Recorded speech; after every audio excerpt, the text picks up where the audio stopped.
The £1 billion cost of social care reform in England will be partly paid for by freezing the level at which people have to pay inheritance tax.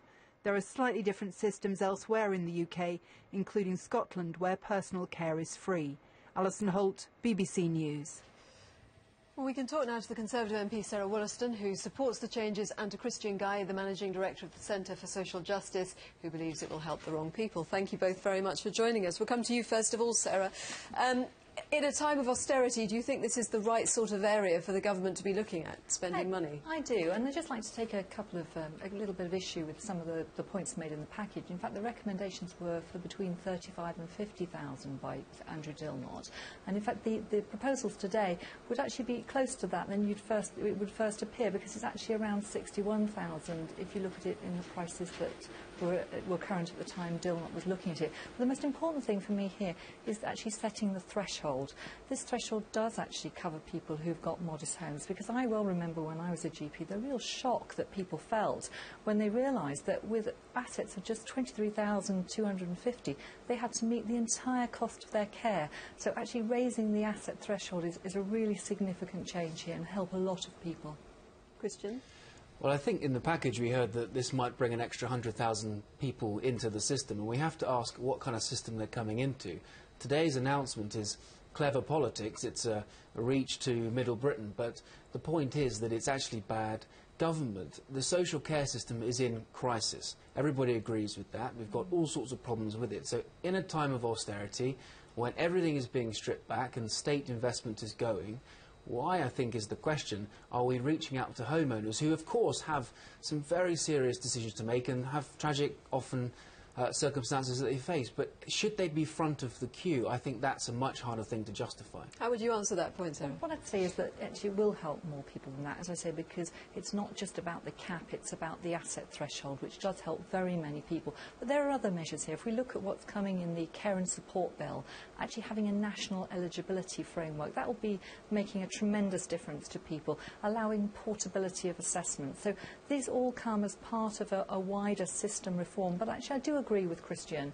There is underfunding in social care, and that's something I hope that we'll be able to go further on once we can afford it. What about that point, though, about it being clever politics but bad government? It's about helping people protect their assets, and at a time of austerity, is that really the right thing to be focusing on? I disagree with Christian on this. I think it's about preventing that horrendous lottery and the desperation that families feel when they realise they have to fund all their care costs over an asset threshold of 23,500. And more important than that, it's about getting people to seek prevention early.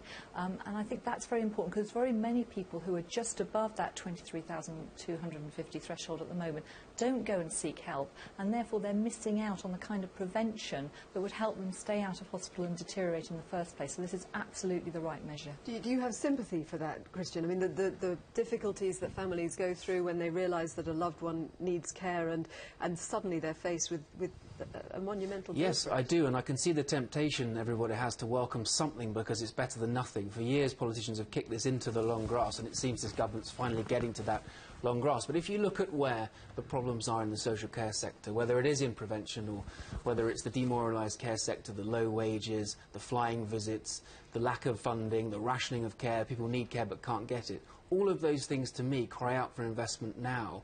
And then we come to those people who face those difficult decisions. But there are older people in this country, in the care system, some of the poorest in the country, facing situations that if our children faced, we'd see national outrage, and they don't have a voice, and we have to give them a voice, give them the money they need, deal with the crisis, put the care system back on the rails, and then get to this group. But at the moment, it's a strange set of priorities the government's announcing today. It's back to the point about the clever politics, Sarah. What do you say to that? Well, and I don't think it's about clever politics. It's about addressing a very real injustice that we have at the moment with a lottery. But I do agree with Christian that we must look at going further on the social care funding gap.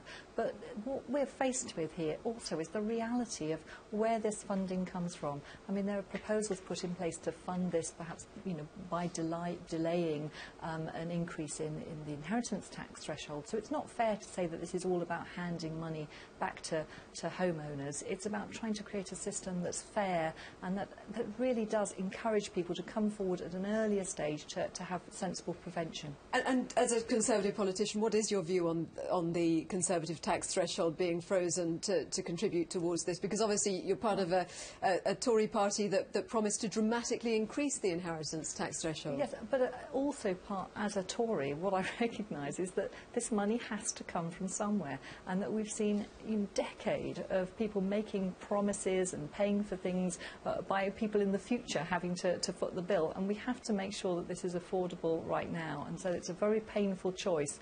But the other choice, which would be to do nothing about social care for our elderly, I would agree with Christian, we just cannot just keep ignoring that. Does the issue about inheritance tax threshold assuage some of your social concerns on this? It's interesting because before the election there was this huge attack on the Labour Party and their death tax, as it was framed, which was about levying estates to pay for care. Well, of course, they're not levying everybody's estates here, but more people people will be paying more inheritance tax as a result of this. So, in a sense, it's an interesting sort of backdoor initiative that does in some way resemble a kind of death tax. So they've kind of erased a few memories, I think, as a result of all of that. Well, I'm sorry, I don't think Christian can have it both ways. I mean, this is a way of actually making it fairer for everybody. No, I agree. Very welcome. And, you know, yeah. we absolutely have to address the funding gap for social care. That's very clear. But the money has to come from somewhere, and we have to be realistic about that. I'm happy that the money comes from inheritance tax. My problem is what you're doing with it. And I think the issue about the funding gap that Sarah talks about, I agree with it. It's just odd that they recognise this funding gap that we have now for people in the system now, but they're using the money they're creating to fund people who might come into the system in years to come, and I think that's the wrong set of priorities. All right, it's great to talk to you both, get your thoughts on this. Sarah Wollaston, Conservative MP, and Christian Guy from the Centre for Social Justice, thank you both very much.